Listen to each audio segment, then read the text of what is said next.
This course is presented to you free of charge by TTJ Tech Services of www.ttjtech.biz and by Stir It Up of www.stiritup.com. And remember, stir is spelled with a U, not an I, so that's STURITUP.com. TTJ Tech Services and Stir It Up are pleased to offer this course to you to the glory of God and to the benefit of all those who listen.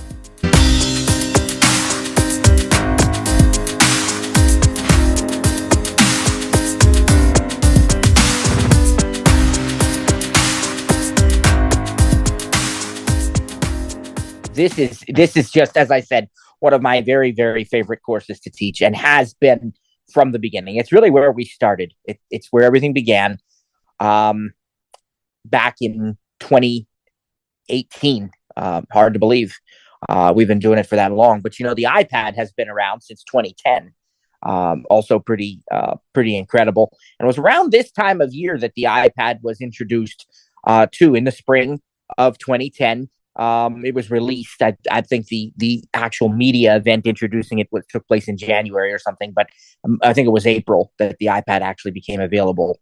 This course really, truly began out of a desire to show everyone and to teach everyone just how powerful the iPad is. And I think I mentioned to you during our primer week, if you were here for that originally we called this course replacing your computer with an iPad, or replacing your traditional computer with an iPad. That was the original name of the course.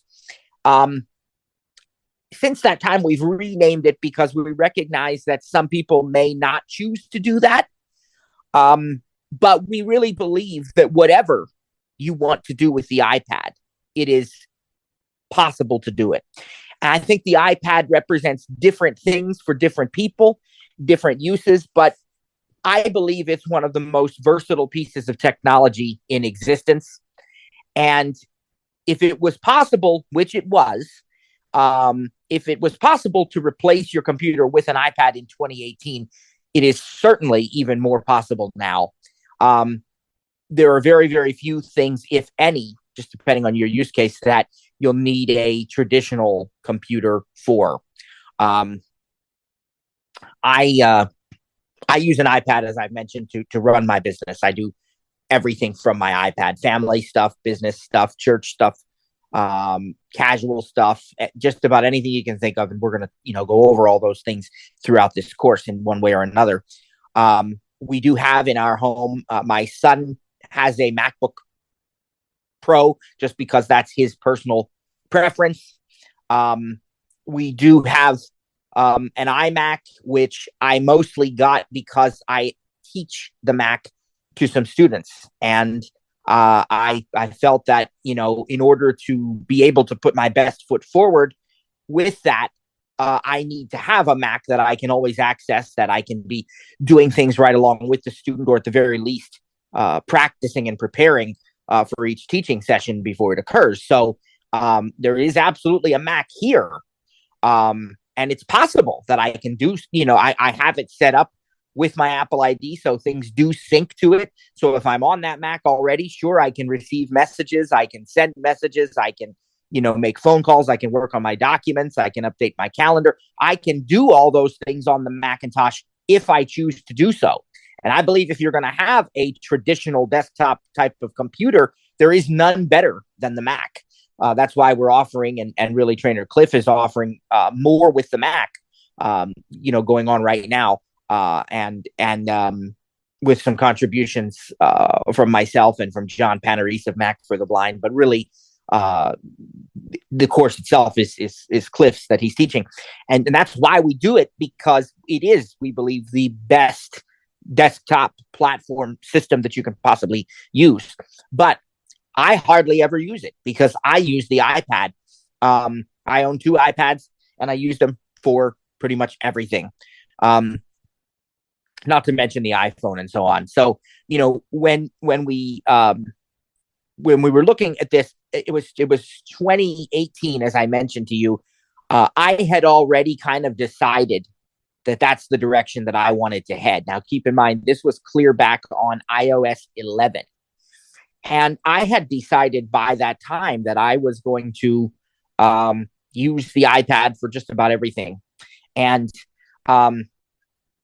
we watched a media event that Apple had in the spring. It was in March of 2018. Very unusual event for Apple because it was held in Chicago, of all places, which they don't normally hold them there. It was a different time of day and everything. The reason this was being done is because it was being held at a school district or an educational institution. It was an education-focused event. And I had only a passing interest in the event because I knew they were going to be introducing, or they were rumored to be introducing, new iPads, and I was happy with my iPad at that point. What I was more interested in was seeing some of the education features that were going to be announced in apps like GarageBand and Apple Clips and Pages and some of these other apps. So I was more eager to see that than the iPads themselves, until I actually watched the event. When I watched the event, I made a comment to Trainer Cliff immediately. I said, you know what? Apple has just revolutionized something once again. And this time they may not even get credit for it, because it's not a new product or product category like the Apple Watch or now the Vision Pro or the HomePod. Or it's not, it's just an update to an existing product, the iPad, right? But what was so special about it was that they had packed every feature that it was possible to do into a less expensive iPad. And so it was the best of everything, but in a price that was affordable to many families and teachers and students. And it was, again, focused on education. And I said, this is just unbelievable. And, when the iPad was first created in 2010, I was very excited about it right away. I got one on launch day and all the accessories and everything, because I saw the possibilities then. In my mind, I could see where this could potentially go if Apple chose to continue to pull on that string and to take it there. And there were app developers and there were other people who, disagreed with that. And they said, well, it's just going to be a consumer device, or it's just going to be a bigger iPhone and these kinds of things, and they didn't really look at it in that way. But I saw right away what could happen. And of course, it did end up happening. And praise God, I was so excited. So when this event was held in 2018, we said, you know what, we need to show people, because I don't believe people have even been exposed to this. I don't believe they've been taught how you can use the iPad to run your entire business, or you can use the iPad to make professional movies, or, edit photos, or do these different things. And we said that these Apple products truly revolutionize the way that we work, that we play, that we communicate, that we design, that we create, that we express ourselves. And we want to be part of that. We have a passion for showing that to people. And so out of that, this course was born. And truly, our TTJ free course offerings were born out of this flagship course. So we couldn't be more excited to bring to you now the 7th season, the 7th version of that class. iPad for All Computing is going to take us from the ground up, show us all of these types of things that we can do with an iPad. Now, as I mentioned to you during the primer, there's no way we can teach everything. Number one, we don't know it all. We're all works in progress. We're always still learning. But number two, there just isn't time, even with the course being as long as it is. And remember, it's going to go till the very end of May here. But we've got a lot of content packed into that amount of time. So the iPad is going to be, we've talked about the different models of the iPad, and we're focusing primarily on the full-size iPads, not the minis as much. But basically, when you receive your iPad, what you will notice almost immediately is how thin and how light it is, and how really the vast majority of the iPad is this glass. The beautiful display of the iPad is really most of what you'll feel on the top of the device. And on the back, there's a nice smooth Apple logo. And this thing just feels great in the hand. But when we are holding the iPad, we want to be aware of the different ways that we can hold it. Even before we turn it on, we want to get used to that. And there are two basic ways, portrait and landscape. But within those, even there are a couple of possible options that you have. Now, portrait means that you're holding the iPad in an orientation that is could be considered vertical, at least the way that the screen is. But in other words, this is very similar to the way we typically hold our iPhones, right? We will find that the volume buttons are on the side of the device. In this case, it's going to be the right-hand side. We'll find that there's a button along the top edge of the iPad. This is our power button or our sleep-wake button, that kind of thing. And could also be our Touch ID button, depending on which model we have. If we still have a home button, which there's only one model iPad now that has a home button, but if we still have a home button, that's going to be at the bottom of the screen. And then on the bottom edge, closest to our bodies, if we're holding this in portrait mode, it'll be closest to our bodies. We will find the port, the connector for the iPad, which on the vast majority of iPads is USB-C. On the iPad with a home button, that is Lightning, but all the other ones now use USB-C. So all the modern iPads, 10th generation, Pro, Air, Mini, they're all using USB-C. Really, the Pro is Thunderbolt, but that's a bit of a technicality. It does make a difference, but it uses a USB-C connector, so it still, kind of qualifies there. But that's going to be at the bottom edge. So if you're holding it in portrait mode, that's what it looks like. It kind of has the shape of a book. Okay, you can picture, holding a soft cover book in your hands and so on. And that's kind of the way that's, you can envision. Again, along the top edge is where your button is to turn it on and so forth. And along the right side, the right edge, are your two volume buttons. That's portrait mode. Now, you can also turn it sort of upside down so that the USB-C port is facing away from you and the buttons are closest to your body, but that is considered portrait flip. All right, that's upside down. You can use the iPad in any orientation that you want to. So it's possible to use it that way. I don't know why you would, but it's theoretically possible. And then the other mode that we have is landscape. And with landscape, you can either have the charge port to the left or to the right.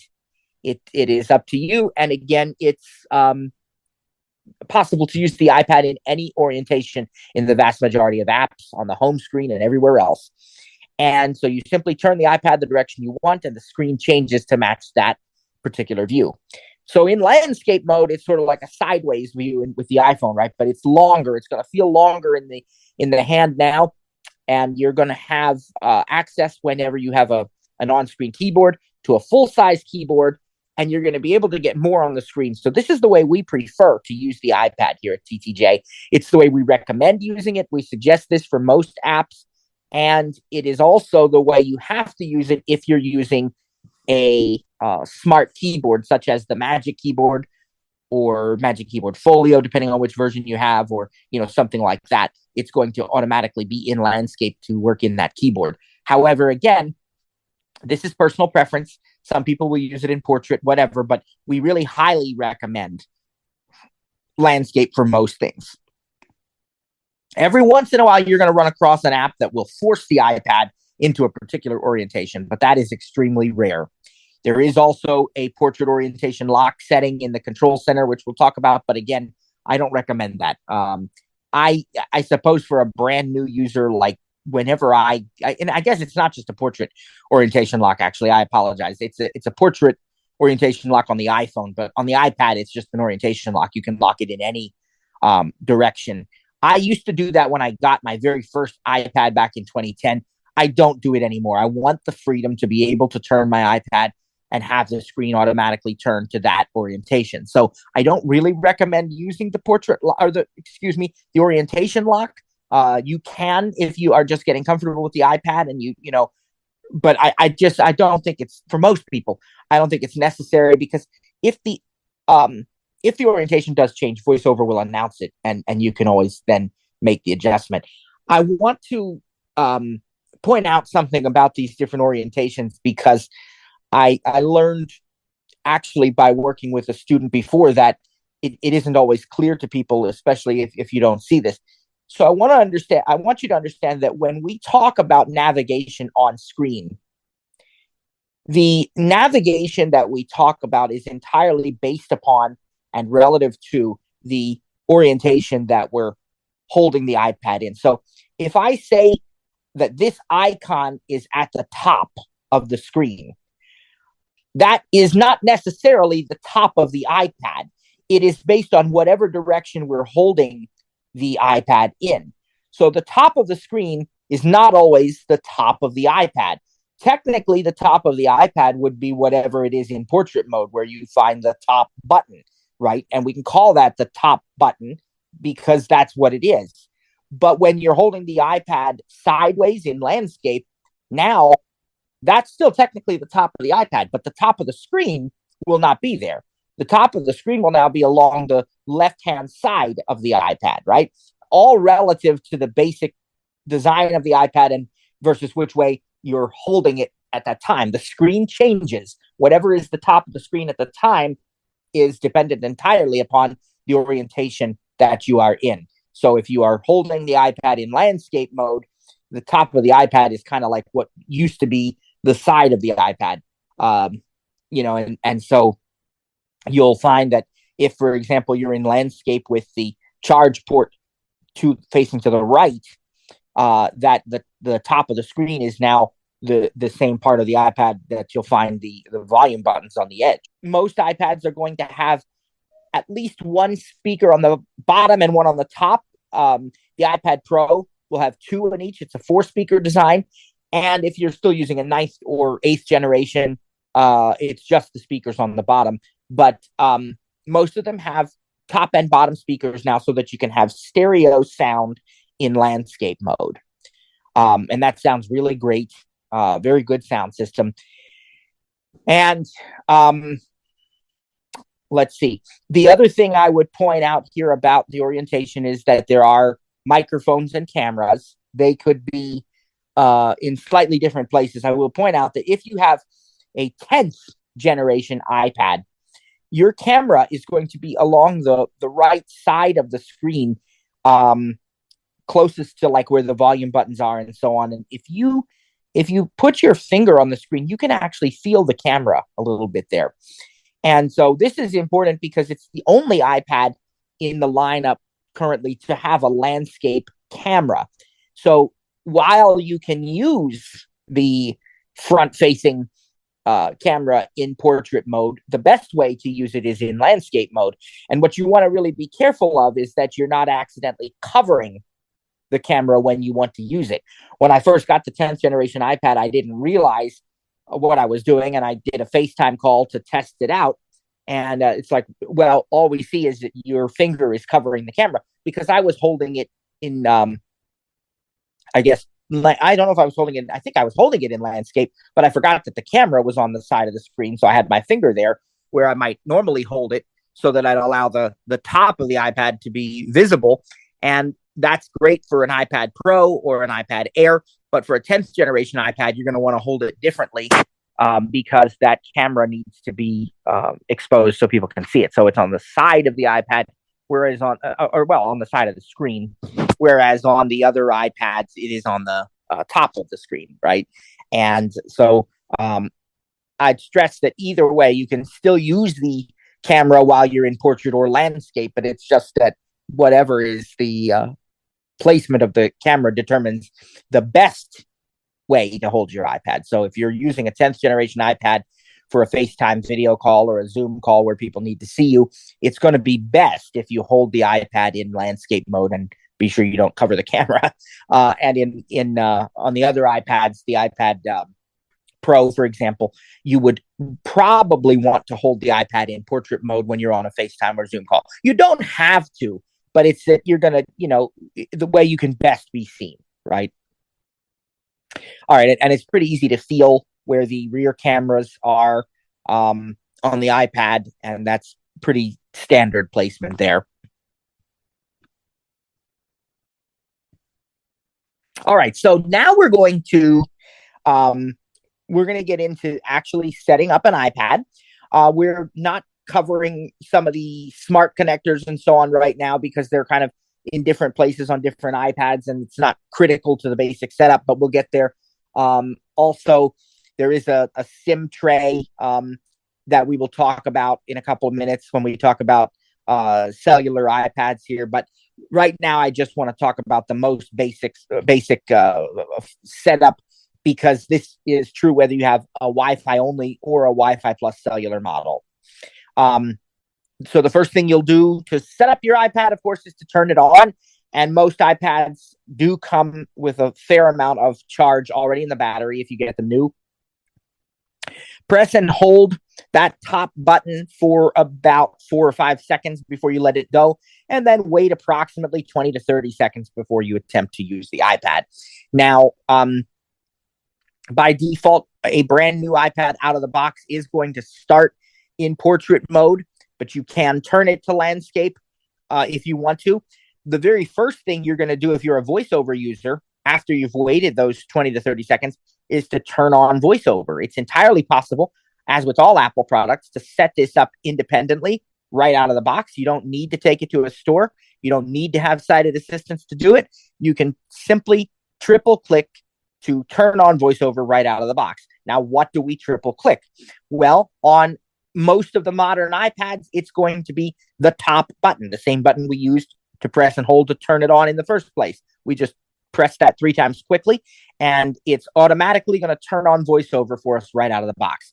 If we did not do the setup independently and instead somebody set it up for us without VoiceOver, that button will not work to triple click until you go into settings and actually set the accessibility shortcut to turn on VoiceOver. So in that instance, you will have to use the SIRI or another method to turn it on. But if you're doing it right out of the box, it will. And it not only turns on VoiceOver, but it sets the accessibility shortcut to VoiceOver so that that's already done for you automatically. Now,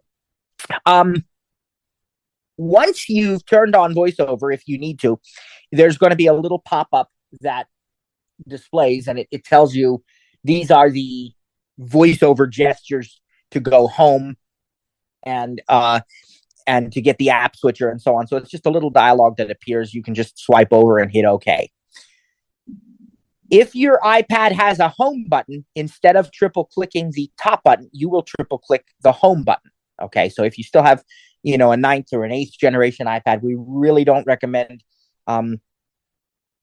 anything older than the 8th generation at this point.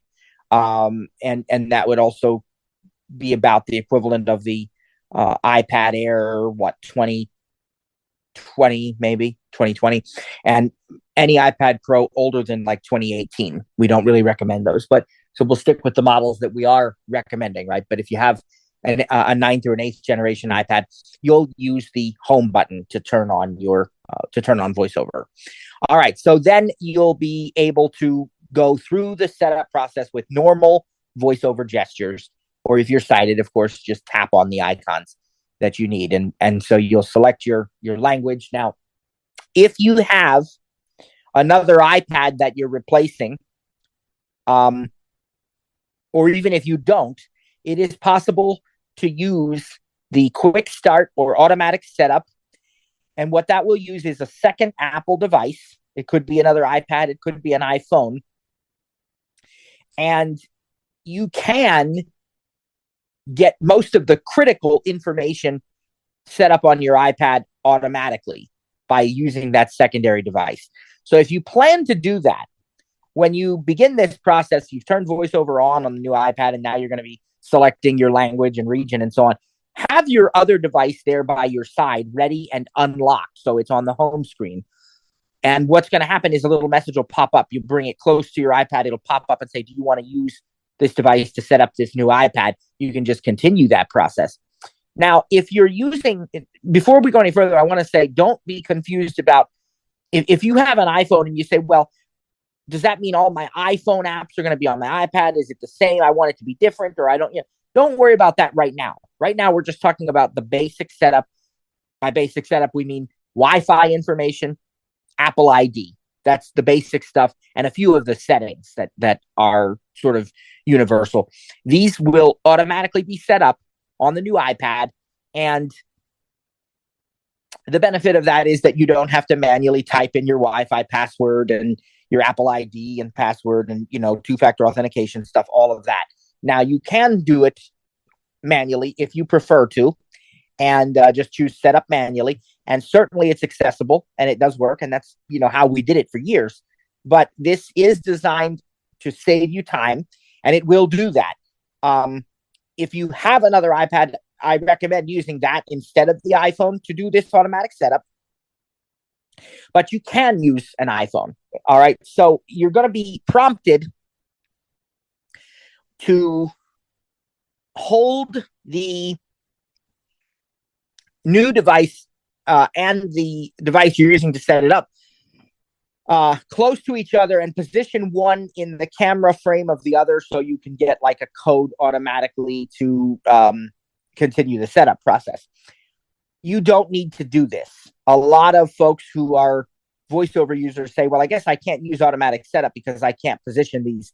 No, listen, even sighted users struggle with this sometimes. I've worked with sighted users who can't seem to find just the right position to position the code in the frame.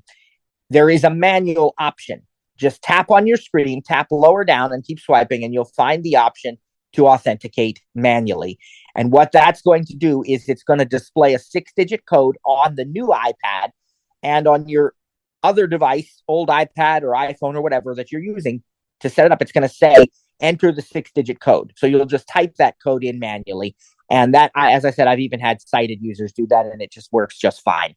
But do keep your two devices close to each other anyway during automatic setup, because they do need to be able to communicate directly with each other for the rest of the process. So once you have entered this code, the two devices are now paired to each other, and it will begin transferring, as I said, the Wi-Fi information and your Apple account to the new device. Now, if you're not sure what Apple account I'm talking about, or if you don't have an Apple ID yet and so forth, we're going to go over that today and Wednesday whenever we get to it here, because it is very important to have an Apple ID. So if you don't have one, we're going to talk all about that here shortly. But right now, we're assuming that you do, and we're assuming that you're using the automatic setup. If you want to use the manual setup, you just have to enter everything manually. It's not a big deal. Just select your Wi-Fi network and so on, and we'll talk very soon about setting up the accessories. If you have one of the keyboards that uses a smart connector, it is possible to use it right out of the box. You don't have to wait until the device is fully set up and then pair it with Bluetooth and so on, like you would if it were a Bluetooth keyboard. These smart keyboards, they work right out of the box, so you can even use them during initial setup if you so choose. Now, when you are doing the automatic setup, you're going to be asked how you want to transfer information to the new iPad. Now, we're not talking about Wi-Fi and Apple ID now. We're talking about the rest of your apps and so on. And so you're going to be asked if you want to transfer them from iCloud or from the other iPad. Excuse me. If you know for sure that you do want to transfer all of your apps and data, you can do that either from iCloud or from the other iPad. And there are advantages to both. It kind of is personal preference. When the feature was first designed that allowed you to transfer it from one iPad to another, it was sort of designed as a contingency. If a person didn't have internet access, for example, they could transfer directly from the other iPad, but it's actually become just another option. Now they sort of are treated equally. And quite honestly, I like that method if I am going to transfer the data, because it does mean that both iPads have to stay close together for a much longer time. Instead of about maybe 2 minutes, it's going to be at least 10. It could be closer to a half hour, depending on how much data you have. But it's a direct transfer, and it just works very well. As long as you keep those two iPads close to one another and they both have enough battery power or they're plugged in, it's not going to be a problem. With transferring it from iCloud, that usually works just fine also, right? But I don't know. I just, there's something about that direct transfer that I've really liked. It's like, then it's done, you know? But again, it's personal preference. And there is a third option, which is to not transfer the data at all. And to get that, you'll hit other options. There's a third choice, right? And it'll give you these other options later then. And there's a lot of times that I prefer to set up my iPad as new. And so I want to be very clear that automatic setup does not mean that you are forced to transfer your apps and data. So a lot of people say, well, I guess I can't use automatic setup. I'm going to have to enter Wi-Fi and everything manually. Why? Well, because I don't want to restore from a backup. Or they'll do the opposite. They'll say, well, you know, if I want to restore from a backup, I guess I have to use automatic setup. I can't enter Wi-Fi. And neither one could be further from the truth. In both cases, you have the option. They're two separate features. They act like they work together because they sort of do, but they are two separate features. And I have definitely done automatic setup to prevent having to enter the Wi-Fi and Apple ID and stuff manually, but still set up the device as new by choosing other options. And then when I'm prompted, I choose don't transfer, and I just don't transfer the apps and the data. And you might say, why would anybody do that? If you have a backup, why would you ever want to not transfer or not restore from a backup? Why would you ever want to set it up as new? Well, I have done that every few years, maybe even every couple of years in some cases, because I find it to be cleaner. You know, when you are restoring from a backup, you're going to get the exact same setup that you previously had. And you may have a bunch of apps that you no longer want or need. You may decide that there are better options. You may have things set up in weird ways that you don't like them. It just sort of gives you a fresh chance with a new device. But I want to, again, be very clear. Some people say, now please listen to this. If you've heard nothing else I say yet, you got to hear this, okay? Some people say, I have to restore from a backup. There's no way I would set up my device as new because I need my calendar events. I need my photos. I need my contacts. I need access to my other apps, and I don't want to have to pay for them again. Here's the thing about that. Your contacts, your calendars, your photos, your documents, and so on, as long as you use iCloud, you do not need to restore from a backup to get those on your new device. If iCloud is set up properly, those things aren't even being stored in your backup anyway, because they're already stored in iCloud. So all you have to do to get them is to sign in with your same Apple ID. And what's more, you don't have to pay for your apps again, because once you've purchased an app or downloaded an app, it is available to re-download at no cost indefinitely on all of your devices, as many as you may have. What that whole thing means is that you don't need to restore from a backup to actually get all of your stuff. It's very simply that restoring from a backup can save you time if you're sure that you like the way things were set up, if you want it to be exactly the same. So sometimes I do restore from a backup for that reason, because I do want things to be the same. I'm happy with the way they were, and I want to just keep them that way. That downloads the apps automatically, keeps everything the exact same configuration. So you have to choose. But when you restore, that's when, again, you can restore from a backup in iCloud or from your other device directly, if that's what you want to do. And you can also restore from a a Mac or PC, although we don't typically recommend that, so we don't really spend much time with it. So this is just a decision you have to make during the initial setup of your new device. What else will you be doing during the setup of your new device? Well, one thing you'll be doing is your Touch ID or Face ID. So if you have a, let's see, 8th, 9th, or 10th generation iPad, or an iPad Air, or an iPad Mini, you'll be using Touch ID. And it's either going to use the home button or the top button, depending on which device you have. And it's going to enroll your finger by having you place and lift your finger multiple times. It will, on an iPad 10th generation or an iPad Air, where Touch ID is in the top button, it's also going to have you rotate the iPad and enroll a second finger so that you can easily unlock the iPad with both hands, or with either hand, I should say. And so you'll do 2 fingers right off the bat. If you're using an iPad Pro, you'll use Face ID. And it's just, in order to use Face ID, in case you've never done that, it's kind of going to have you, like, have you ever done that exercise where you take your head, like you put your chin to your chest and then you roll your head around in a circle, right?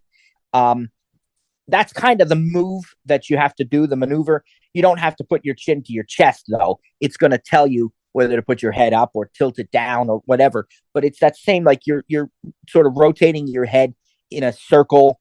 And that's how it enrolls in Face ID.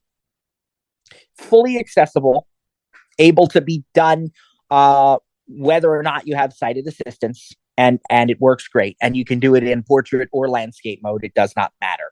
So either way, we recommend setting up your biometric Face ID or Touch ID. And we recommend using a passcode, which if you set it up using another device with automatic setup, it will automatically ask you to confirm the passcode if there is one. If not, it will ask you to create one. The setup is basically done. We're going to assume that everything else is pretty self-explanatory for you. A couple of options of things you can pick. Do you want to use the standard display or the zoom display? Most people will use standard for now, and I think they ask you if you want to use light or dark mode to start out. Again, that's visual, personal preference. If you can see, a lot of people really like dark mode. I like to have it set for automatic, which you can do in your settings later. We'll talk about, but that way it changes with the time of day. And then I think that, again, there may be some things I'm forgetting, but that's the basic setup, right? App analytics, it'll ask you, and those kinds of things, but then you're at your home screen and you're ready to actually begin to use your device. And when you have your home screen, you're going to find, as I said, that you can hold your iPad in any orientation that you want, portrait or landscape. We're going to teach you all about those as we get started, and we'll talk about all the different app icons and the way the home screen is laid out and everything very shortly. But before we do, we're going to jump to a couple of other areas that I believe are important during the initial setup or immediately thereafter. We're going to talk about how to add a cellular plan to your iPad if you have a Wi-Fi plus cellular model. And we're also going to talk about how to set up some of the basic accessories, keyboard, pencil, those kinds of things very quickly. And then we'll get back to the home screen and the apps and so on, okay? So let's talk about cellular plans. The iPad is rather unique in the fact that it offers you the ability to have a cellular plan, assuming you have a Wi-Fi plus cellular model, of course. But it's not something where you must have it, right? Like most times when you buy an iPhone, you're required to set up a particular cellular plan or whatever. With the iPad, that's not the case. You could own a Wi-Fi plus cellular plan and not, you could own a Wi-Fi plus cellular iPad and not set up a cell plan, for a long time. But at least you have the option. But I want to talk about how easy it is to set up a cellular plan. So there are two basic ways to set up a cellular plan. One is directly through a cellular provider, a cell carrier, as part of an existing account. And I think, in 2024, where we are now, this is the way that the vast majority of people are going to do it. It's certainly the least expensive way to do it. And since most everybody has at least one iPhone or one cell phone on a plan, it's just the way that makes sense, right? So most carriers, though not all, but most carriers support what they call tablet lines, and you can add them to your existing plan. So, I've got, let's say, 4 or 5 people on my plan, each with their own iPhone. We got mom, dad, we got, Junior and all these people. And so you got, whatever. And you could just add an iPad line to that plan. And this is, in my opinion, the best way for most people to go about it. That wasn't really necessarily the case when we first started teaching a few years ago with this course, but it is now. Now, which carriers support doing this? Well, certainly the big three, right? AT&T, Verizon, and T-Mobile, those three absolutely support doing that. And then there are some of these smaller carriers known as mobile virtual network operators, or MVNOs. Some of those do support it as well. We, in my family, we are Xfinity Mobile customers. Xfinity Mobile is a mobile virtual network operator. They use Verizon towers, but they are their own wireless carrier. And they absolutely support adding an iPad to your account. You can add an existing iPad that you might have purchased directly through Apple or from some other retailer, or you can buy the iPad through Xfinity Mobile. Okay. There are some carriers who do not support tablet lines. I think you're going to find, and please check this out for yourself. If I'm wrong, I apologize, but I think you're going to find that like Mint Mobile does not currently support adding iPads. There's a few of these that don't, but certainly the big ones do. And that's going to be your easiest option. So how do you do this? Well, again, there's two ways. You can either buy the iPad directly through the carrier. I can go to xfinitymobile.com, Verizon.com, ATT.com, T-Mobile, and I can actually purchase an iPad that is already equipped with a cellular plan. And I can finance it through the carrier, or I can, whatever. That's one way. The other way is BYOD, bring your own device. And in those cases, I have to contact the carrier and request a new line. And some of that, depending on the carrier and how familiar you are, you might be able to just go into their app and do it, or onto their website and do it. In other cases, maybe you give them a call by phone, or you go into one of their stores, but you can add a line of service to your account. It's actually, in many cases, with many carriers, it's going to have its own unique phone number for that iPad line, but it's not a number you'll ever use. It's just for accounting purposes. Okay. So it is possible to do it that way. And then we have to talk about the technology that carriers use to add these iPad lines to their account. There are two basic technologies. One is a physical SIM card. The other is digital SIM, or eSIM, electronic SIM.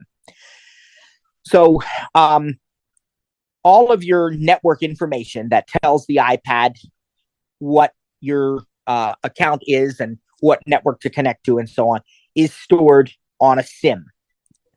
And you can either have a physical SIM card, or you can have digital or eSIM. With eSIM, the network information is transferred to your device over Wi-Fi, over the internet, and the device is provisioned and activated, and then you never need a physical SIM card. Okay. Now, with a physical SIM card, of course, you actually pick one up at a store, or it's sent to you by mail, and you use the SIM tray that's located on the side of the iPad. Some iPads actually have 2 SIM trays. If you have an iPad Pro, for example, And I think the iPad Air also, they both have two SIM trays on the side. Which one do you use? Doesn't matter. They're both the same. It's just that there's two available to you. Um, and if you're going to do this, there's often a SIM removal tool or a SIM eject tool that's included either with the iPad or with the purchase of the SIM card, or I shouldn't even say purchase because a lot of times the card itself is free, but with that card is going to come a tool.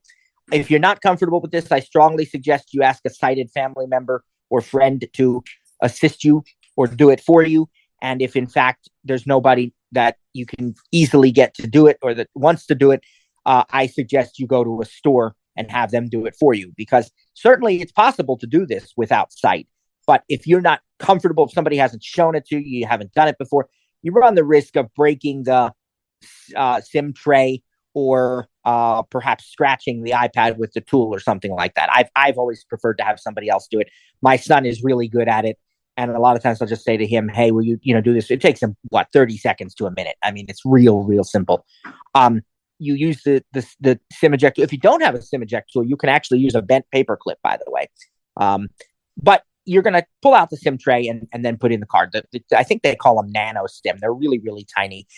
And there are some carriers, including Xfinity Mobile, which do require SIM cards for iPads. Now, Xfinity Mobile does support eSIM on the newest iPhones, 14, 15, I think even the 13.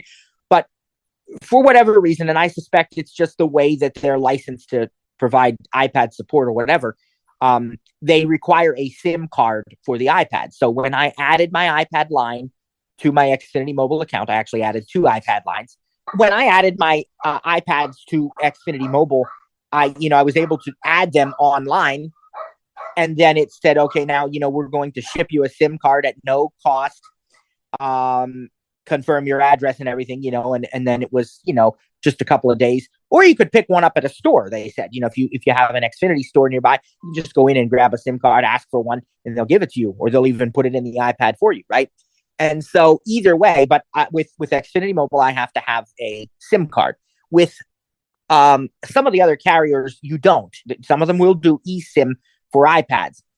But I will say that the exact process for getting this set up is very different from each carrier, from carrier to carrier.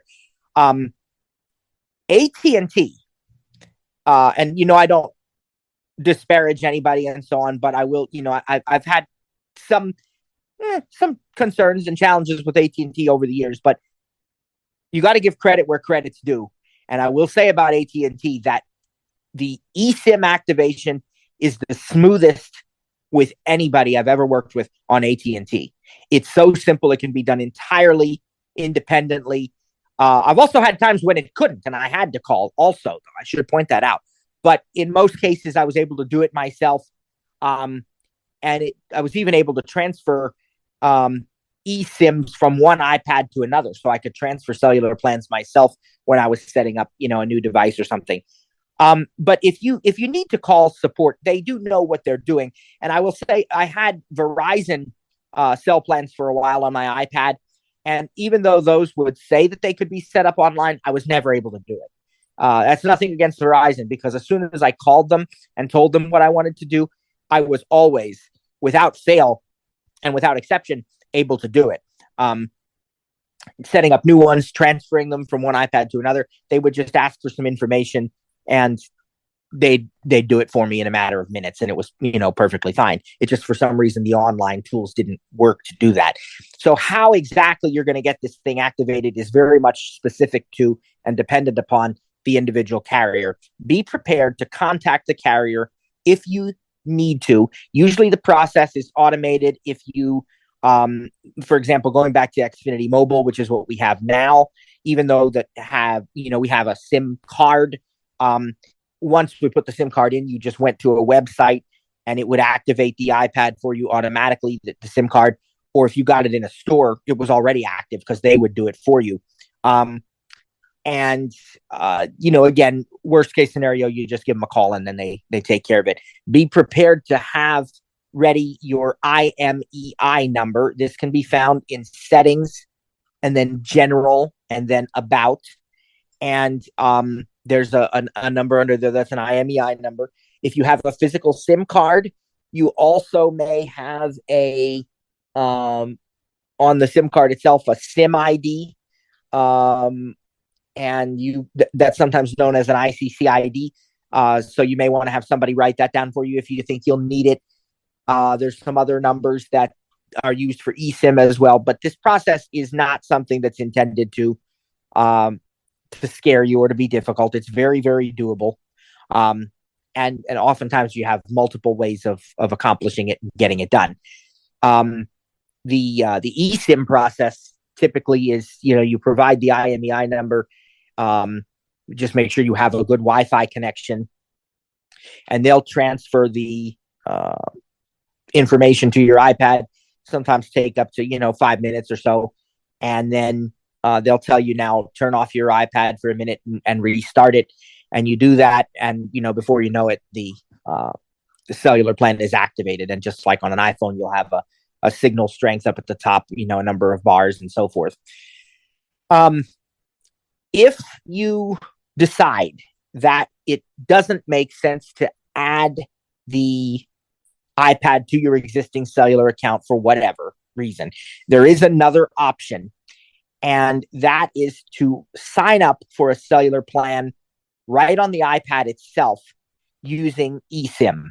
There are several carriers that offer prepaid cellular data plans for your iPad. They require typically no credit checks. You can just do a month-to-month or even a day pass. So if you decide, I just need cellular service tomorrow, I can just do a one-day pass, or I can do a recurring or non-recurring, for a month or a year or whatever. I can prepay these different options. And the least expensive one I have found, and the one that seems to work the best of those, is T-Mobile. You'll find these under settings and cellular data, and you can pick from a list of carriers. As I said, the one that seems to be the least expensive and work the best is T-Mobile. They have plans that I believe start as low as like $10 a month. Now that's only for like a gigabyte of data. Okay. But they do have them. And again, you can sign up right on the device. A lot of information to fill out, but the whole process takes just a few minutes, and then it'll activate for you. There are other carriers listed under there as well. I don't recommend doing it this way for most people. And the reason being is that at the end of the day, it's going to be considerably more expensive because, for example, the cellular plan with T-Mobile that gives you 1 gigabyte of data is typically $10. And then to jump up to like a 10 gigabyte plan, it's either $30 or $40 a month. Now I can add my iPad to my existing data with Xfinity Mobile for $10 a month. And that gives me access to whatever data package I have. Or I can have unlimited data on my iPad for just a little bit more. So you can see why these prepaid plans probably don't make as much financial sense for most people. But they are available in a pinch if you need them for some reason. And especially if you only need it occasionally, like I said, a one-day pass or something. And there's even international plans. So if you're in other countries, you can do that too. And the nice thing about this is that, as I said, they can be set up on demand right on the iPad, just using, a credit card and basic information. So it's nice to know that you have that option. You can set up cellular that way if you need to. But I think for most people, you're going to want to add your iPad to an existing account. As I mentioned, when you set up a cellular plan, you will have a cellular data phone number in many cases with many carriers, but that is not a number that anyone will ever call or text. It's just for accounting purposes. So just so you see this new number on your plan, or what in the world is this? Well, it's the iPad, but that's just for accounting.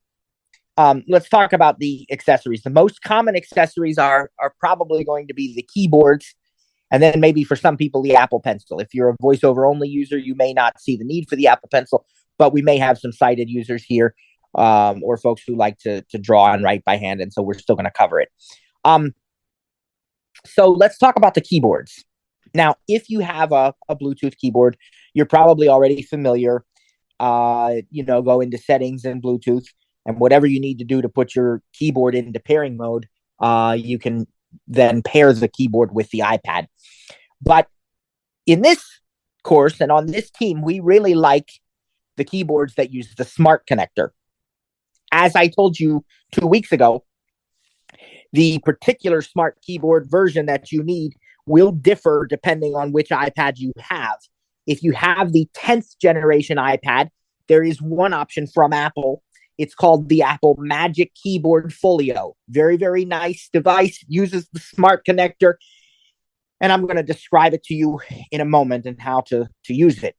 If you're using the iPad Pro or the iPad Air, Apple actually has two offerings you can choose from. They have the Smart Keyboard Folio or the Magic Keyboard with trackpad. And we're going to talk about both. And then the 9th generation and 8th generation iPad have just a plain smart keyboard. It's not a folio. So let's talk about how these work, okay? I want to remind you that I said earlier that your iPad, when it's in portrait mode, sort of feels like a book. I think you can picture that if you're holding your iPad in your hands in portrait mode, you can feel that it's like a book, and there's no cover on it. But if we put a cover like Apple's smart cover, or nowadays the folio, they most of the new iPads all have smart folios, not just covers. That way you get back protection as well. And you can see what I mean. Like if you have just a smart folio without a keyboard, right, you can sort of place the iPad, like you can open the folio like a book, and then on the right side of it, you can place the iPad in there and then cover it with the cover, and it's like closing a book. I mean, it really makes a lot of sense to think about it in that way. So when we have a smart keyboard, the smart keyboard for the 8th and 9th generation does not have a folio. It doesn't have a back to it, but you can still picture it as, okay, I just got a book cover, and I'm just going to set that book cover right down on top of the book, or in this case, the iPad. And it's very easy to picture in that way. And the thicker part's going to be on the right. That's the part that you're going to open up like a book. The other end has the magnets in it that actually connect to the magnets on the iPad for this, the way that it attaches. But when we get into these folios that have front and back, and especially when we get into keyboards, it's a little bit more to talk about. So I'm not going to go over this in tremendous detail. What I suggest, if you are not comfortable with it, is to get some sighted assistance for the first time or two until it becomes muscle memory, and it very quickly will. But the first time or two, you might need some help, especially if you've never had one before. Sitting here to my left is my other iPad, 10th generation iPad.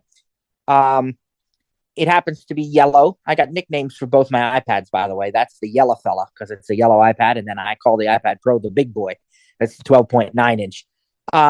So I've got the yellow fella right here, and he's plugged in. And the thing is, I have the Magic Keyboard Folio on this device as we speak.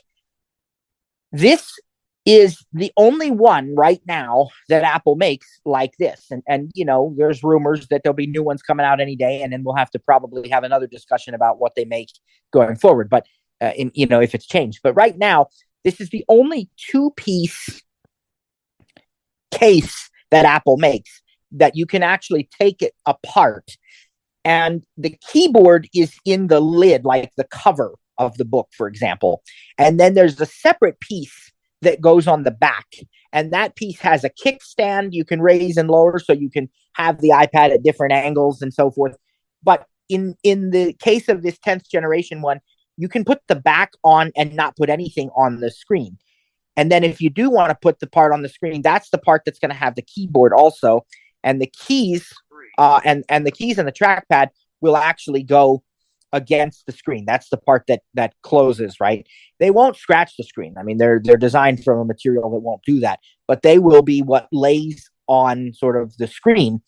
And you can actually rotate that cover so that the soft part, instead of the keys, because here's what happens when you open the iPad cover right now, the keys are going to go to the back of the iPad. You can flip it over completely, the cover that is, so that it's completely open. The screen is fully exposed and everything. And then you'll have the keys against your fingers on the back, which is not a problem because it doesn't activate the keys when you press them. But some people don't like that. And so they want to have the soft part with no keys against their fingers. And you can do that with this cover too. It won't close that way, but you can do it, just for use purposes if you choose to. Always remember that when you have the cover open, if you fold it back to the back of the iPad, it's now covering the back camera. So if you need that back camera, you're going to have to either take off the cover or simply open it up more, so it's like a book where the cover is out to the side, right? And so if you need to use the back camera, just don't forget that. Now, if you want to use this as a keyboard, instead of folding the keys around the back, you'll just let them open up. So now it looks completely like a book that's open, right? And the left-hand side is the keyboard. You'll turn the whole affair so that the keyboard is facing the proper configuration. The trackpad's at the bottom, and it's, you can tell where the space bar is and so forth. And when it's in that mode, the keyboard will automatically activate. It'll become active. And now you just need to use the kickstand on the back of the iPad to prop it up so it's at the right angle that you can actually type. And so that's how you use this particular model keyboard. It has a row of iPadOS shortcuts at the top. So it's got an escape key. It's got a Siri button. It's got brightness for the iPad. It's got media playback. It's got a do not disturb key. These kinds of things on the top row. All right, now let's talk about the two for the iPad Air and the iPad Pro, the Magic Keyboard and the Smart Keyboard Folio. If you're using the Smart Keyboard Folio, it's kind of that same like book concept where you just put the iPad. In fact, you can open this folio and you can place the iPad along the right side of what is like the book. Okay, place it inside the folio. It's the soft part, and then just close the lid. The keyboard will be against the screen again. And when you open it, in this particular case, there are little grooves above the keys that you place the iPad in order to activate the keyboard. Two different sets of grooves, so you have two different typing angle options. And that's the Smart Keyboard Folio. The Magic Keyboard. This is a whole different animal. When you receive your Magic Keyboard, you'll feel that it is huge. And it opens up. Okay. And you might actually expect that there's already a screen in it, the way that it feels, right? But of course there's not. You'll have, when it opens up, it's like you might say like a clamshell, I guess, something like that, right? When it opens up, your keyboard will be on the bottom, and that'll be like sitting on your lap. You'll have the keys right where you'd expect them to be in the proper configuration. You'll have a trackpad below the space bar. And then on the top is this open section where there's a soft material, and this sort of flexes, it bends so that you can adjust the orientation, the angle, of the iPad once it's in there. So what you're going to notice now is that at the upper left, you'll feel this hole, this cutout for the camera. And when you're placing the iPad in the Magic Keyboard, that's what I recommend using as your frame of reference. Align the camera with the camera cutout, and everything else will just sort of fit into place. And again, you can tilt the iPad front and back to adjust its angle, but it's going to be in landscape. In all of these keyboards, it's going to be in landscape mode with the charge port to the right. But what you have now is you have this situation where the iPad is up there like the screen of a laptop, right? And it has what Apple calls like a floating design, because it's sort of floating up above the keyboard, and you have all of the rows of keys. You don't have any iPad OS shortcuts on this model, but what you do have along the left edge, it's a little hard to explain, but like if you take your index finger and sort of put it along where the keys are and go up above that off to the side, you're going to feel what you might not even recognize, but it is a little port. It is a little USB-C port. And your question is, why do I have a USB-C port? I thought that the Magic Keyboard uses the smart connector. Are you telling me I need to charge this keyboard? No, you do not. You never need to charge it. There's no battery in it. It is using the power of your iPad. So why is there a port on the side? Well, it's a pass-through port. It gives you the option, because remember, when you're using the iPad with any of the keyboards, it's always in landscape mode with the charge port to the right. So what if I need to charge the battery while I'm using the keyboard? Well, you're going to have to make sure you're sitting somewhere where your cable is on the right so it can plug into the right side, unless you have this Magic Keyboard, because this has a pass-through port on the left. So now you can charge the iPad from either direction, from the right using the USB-C port or Thunderbolt port on the iPad itself, or from the left using the port on the Magic Keyboard. Another option you have is you can charge the iPad using the port on the keyboard, and then you can use the port on the iPad for other accessories, like a thumb drive, for example. The port on the keyboard does not support accessories, though. Make sure you're always using, if you are going to use both in tandem like that, make sure you're always using the keyboard's port to charge the iPad, and then put your accessories directly in the iPad if you need to. So that's the Magic Keyboard, and that's how it is set up, and it is connected. And when you're using the Magic Keyboard, it's always active as a keyboard. When you're using one of these other models, you have to have the keyboard in the right position for it to activate. And that is, for example, when the keyboard is open flat for the 10th generation, or when the iPad is in the proper groove for the other one I mentioned. All right. The Magic Keyboard, though, for the Pro and the Air, it is always active when you open up the iPad. Now I think that's about it for the the keyboards. I will say that there are some third-party keyboards as well, and probably the best known and the most well-respected, if you are going to go third-party, is Logitech. Logitech and Apple work together quite frequently on different accessories and so on. It's almost like they have a partnership. I don't know that we're really supposed to say that. I don't know that Apple would even say that, or Logitech, but it kind of feels that way in a lot of cases. And they make some really good keyboards as well. Logitech Combo Touch, and some others that will work, in similar fashion. Now, I also want very quickly to talk about the Apple Pencil.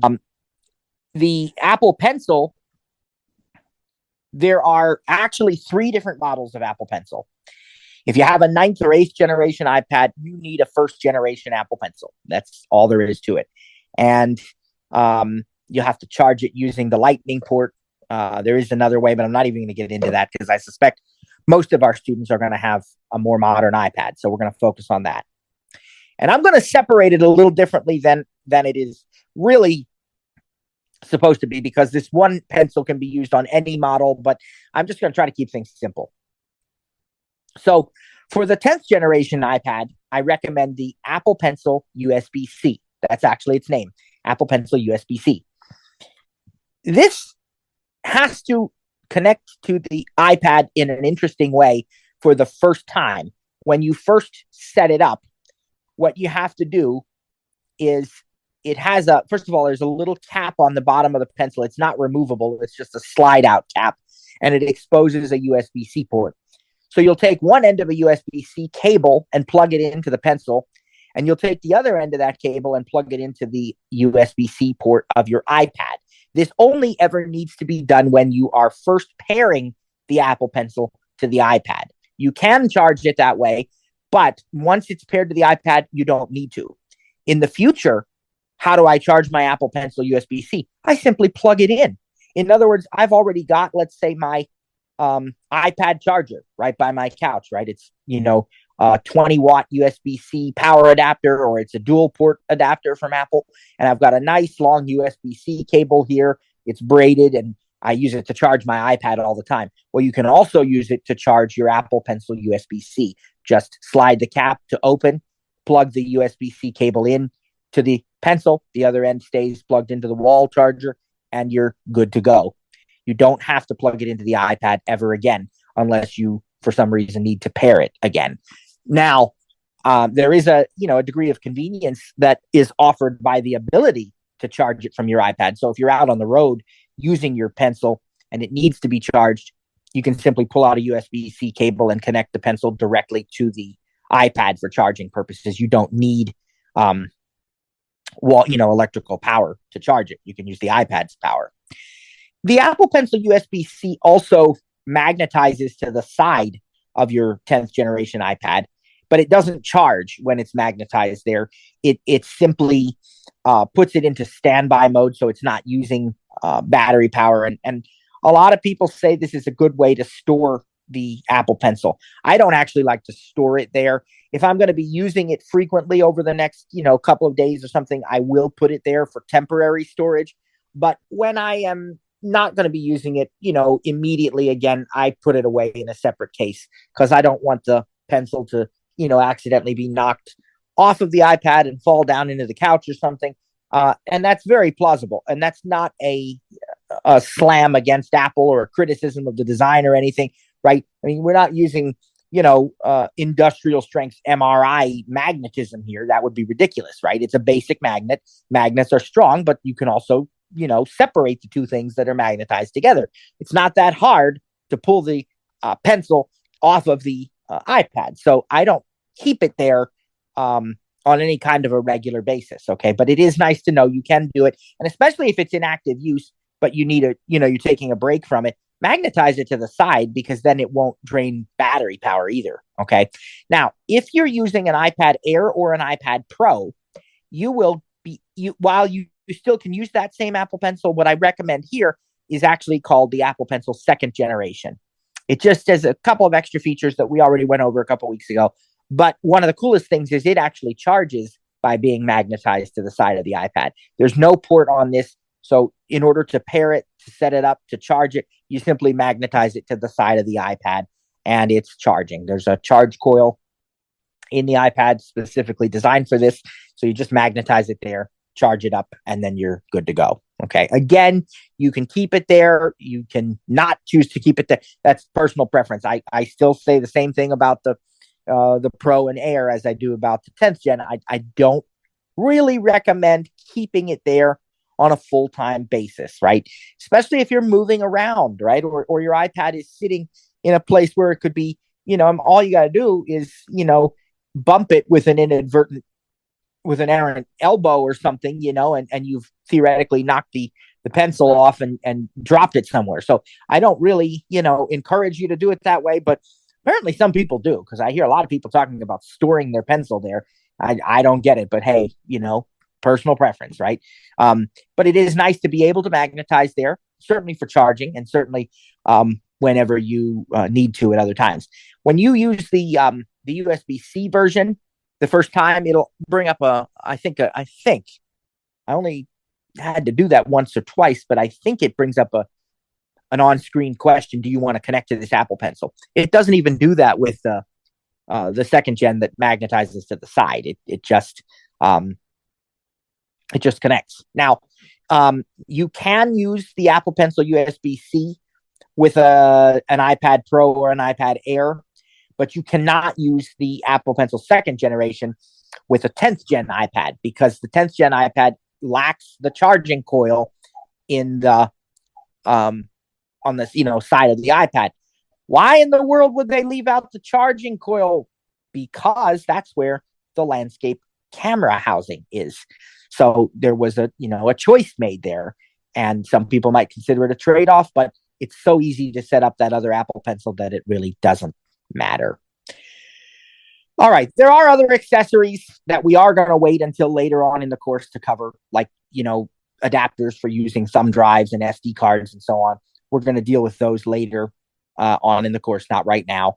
But what we've taught you today is how to use basic keyboards, how to add a cellular plan, how to do the basic setup of the iPad. We want to thank you for joining us. Thanks to Sarah for all your help. And God bless you, everybody. Have a great rest of your day, and we will see you tomorrow or when.